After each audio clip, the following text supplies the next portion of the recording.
Assalamualaikum warahmatullahi wabarakatuh. Selamat datang di video perpajakan. Kali ini kita akan membahas tentang dasar pengenaan pemotongan PPh dan tarif pemotongan PPh pasal 21 atau 26. Sebelum melanjutkan ke materinya, perkenalkan nama saya Febri Ratmansyah dengan NIM 2301210096 dan teman saya Cindy Angelita Putri dengan NIM 2301210019 dan teman saya juga Marsha Gita Malela dengan NIM 2301210072. Di sini ada materi pertama yaitu dasar pengenaan dan pemotongan PPh 21 atau 26. Secara garis besar, dasar pengenaan dan pemotongan pajak atau DPP untuk PPh pasal 21 atau 26 sehubungan dengan pekerjaan, jasa, dan kegiatan dapat dibedakan ke dalam beberapa kriteria, yaitu sebagai berikut. Bagi pegawai tetap dan pensiunan, untuk masa pajak terakhir DPP-nya adalah penghasilan kena pajak dengan pembulatan ke bawah hingga ribuan rupiah penuh. Lalu ada untuk selain masa pajak terakhir, DPP-nya adalah penghasilan bruto. Bagi anggota Dewan Komisaris atau anggota Dewan Pengawas yang menerima atau memperoleh penghasilan secara tidak teratur, DPP adalah sebesar jumlah penghasilan bruto. Selanjutnya ada bagi pegawai tidak tetap untuk penghasilan yang tidak diterima atau diperoleh secara bulanan. Yang pertama, nominal sampai 2.500.000 per hari, DPP-nya adalah sebesar penghasilan bruto sehari jika penghasilan diterima atau diperoleh harian. Rata-rata penghasilan bruto sehari jika penghasilan diterima atau diperoleh selain harian, misalnya mingguan, satuan, atau borongan. Yang kedua, ada nominal lebih dari 2.500.000 per hari. DPP-nya adalah sebesar 50% dikali jumlah penghasilan bruto. Untuk penghasilan yang diterima atau diperoleh bulanan, DPP-nya adalah sebesar jumlah penghasilan bruto. Selanjutnya ada bagi bukan pegawai, DPP-nya adalah sebesar 50% dikali jumlah penghasilan bruto. Jumlah penghasilan bruto ini yang pertama ada untuk jasa catering, yaitu seluruh jumlah penghasilan dengan nama dan dalam bentuk apapun yang diterima atau diperoleh bukan pegawai dari pemotong pajak. Lalu ada untuk jasa selain catering, yaitu seluruh jumlah penghasilan dengan nama dan dalam bentuk apapun yang diterima atau diperoleh bukan pegawai dari pemotong pajak, tidak termasuk. Ada pembayaran gaji, upah, honorarium, tunjangan, dan pembayaran lain sebagai imbalan sehubungan dengan pekerjaan yang diterima atau diperoleh tenaga kerja yang dipekerjakan oleh bukan pegawai. Sepanjang dapat dibuktikan dengan kontrak kerja dan daftar pembayaran gaji, upah, honorarium, tunjangan, dan pemberian lain sebagai imbalan sehubungan dengan pekerjaan.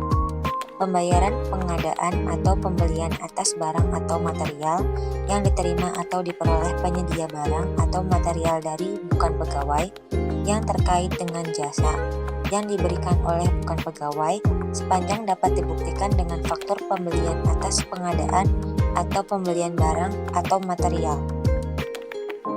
Selanjutnya ada pembayaran yang diterima atau diperoleh pihak ketiga dari bukan pegawai atas jasa yang diberikan oleh pihak ketiga tersebut berdasarkan kontrak atau perjanjian dengan pemotong pajak, kecuali apabila dalam kontrak atau perjanjian tidak dapat dipisahkan, maka besarnya penghasilan bruto tersebut merupakan sebesar jumlah yang diterima atau diperoleh bukan pegawai, sepanjang dapat dibuktikan dengan faktur tagihan dari pihak ketiga disertai dengan perjanjian tertulis, termasuk bukti pemberian penghasilan kepada pihak ketiga.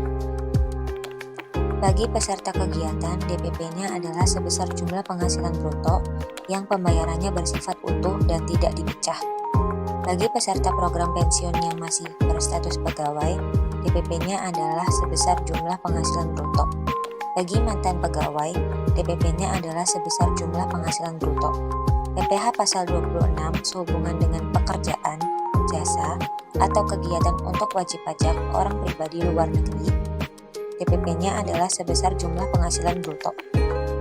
Materi selanjutnya yaitu tarif pemotongan PPh pasal 21 atau 26. Secara garis besar, pemotongan pajak penghasilan PPh pasal 21 menggunakan dua tarif pemotongan, yaitu yang pertama ada tarif berdasarkan pasal 17 ayat 1 huruf A Undang-Undang PPh atau biasa disebut dengan tarif umum.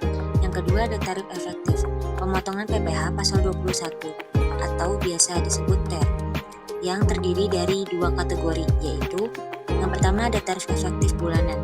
Tarif ini dikategorikan berdasarkan besarnya penghasilan tidak kena pajak (PTKP) sesuai status perkawinan dan jumlah tanggungan wajib pajak pada awal tahun pajak. TER bulanan terbagi jadi 3 kategori, yaitu kategori A, kategori B, dan kategori C. Ada juga tarif efektif harian. Tarif ini diterapkan khusus untuk pegawai tidak tetap yang didasarkan pada besaran penghasilan bruto harian. Selanjutnya ada tarif umum pasal 17 ayat 1A UU PPh. Tabelnya yaitu sebagai berikut. Terbulanan kategori A, tarif efektif bulanan kategori A diterapkan untuk wajib pajak orang pribadi dengan status penghasilan tidak kena pajak sebagai berikut. Yang pertama, tidak kawin tanpa tanggungan, TK atau 0. Yang kedua, ada tidak kawin dengan jumlah tanggungan sebanyak 1 orang atau TK atau 1. Yang ketiga, ada kawin tanpa tanggungan, K atau 0.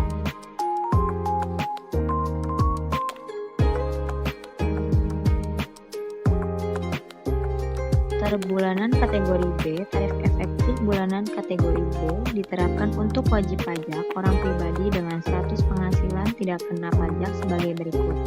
Yang pertama, tidak kawin dengan jumlah tanggungan sebanyak 2 orang atau TK atau 2. Yang kedua, ada tidak kawin dengan jumlah tanggungan sebanyak 3 orang, TK atau 3. Yang ketiga, ada kawin dengan jumlah tanggungan sebanyak 1 orang, K atau 1. Yang keempat, kawin dengan jumlah tanggungan sebanyak 2 orang, K atau 2.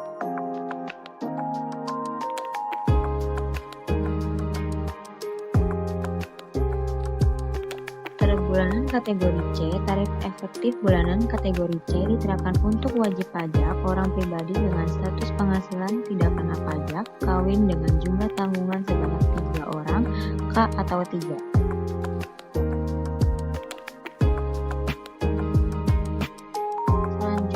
Tarif efektif harian atau diterapkan untuk pegawai tidak tetap. Berikut adalah tabelnya. Penghasilan bruto harian sampai dengan 450.000 tarifnya 0%. Yang kedua di atas 450.000 sampai dengan 2.500.000 tarifnya 0,5%. Penghasilan bruto harian dimaksud yaitu penghasilan pegawai tidak tetap yang diterima secara harian, mingguan, satuan, atau borongan. Dalam hal penghasilan tidak diterima dengan secara harian, dasar penerapan yang digunakan adalah jumlah rata-rata penghasilan sehari yaitu rata-rata upah mingguan, upah satuan atau upah borongan untuk setiap hari kerja yang digunakan. Pemotongan PPh pasal 26, tarif pemotongan PPh pasal 26 sehubungan dengan pekerjaan, jasa, atau kegiatan besarnya adalah 20% dan bersifat final. Dalam hal yang dipotong memiliki surat keterangan domisili sebagai wajib pajak luar negeri atau SKDWPLN, maka pemotongan PPh pasal 26 tersebut memperhatikan ketentuan persetujuan penghindaran pajak berganda yang berlaku antara Republik Indonesia dan negara atau yurisdiksi domisili wajib pajak luar negeri tersebut. Dalam hal wajib pajak, orang pribadi luar negeri tersebut berubah status menjadi menjadi wajib pajak orang pribadi dalam negeri. Pemotongan PPh pasal 26 sebagaimana dimaksud di atas tidak bersifat final dan dapat dikreditkan dengan pajak penghasilan pajak orang pribadi yang terutang untuk tahun pajak atau bagian tahun pajak yang bersangkutan dalam surat pemberitahuan tahunan pajak penghasilan wajib pajak orang pribadi. Sekian dari kami, apakah ada pertanyaan? Lalu yang terakhir ada kesimpulan dari materi yang sudah dijelaskan tadi adalah yang pertama, dasar pengenaan dan pemotongan PPh pasal 21 atau 26 disesuaikan dengan jenis pekerjaan, status, dan bentuk penghasilan dengan ketentuan berbeda untuk pegawai tetap, pegawai tidak tetap, anggota dewan, dan bukan pegawai.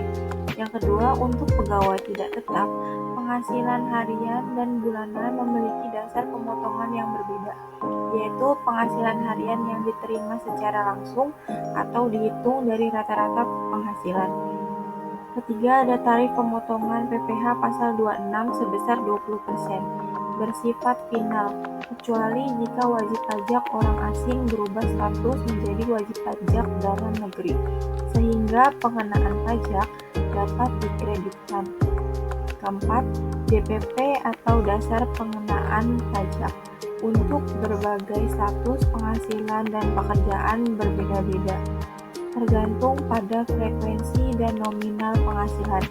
Dan yang terakhir, penggunaan tarif efektif bulanan dan harian diatur sesuai kategori tertentu dan wajib dipatuhi, tidak bersifat opsional. Sekian presentasi dari kelompok 3. Semoga materi yang tadi disampaikan dapat bermanfaat dengan baik. Kurang lebihnya mohon maaf. Wassalamualaikum warahmatullahi wabarakatuh.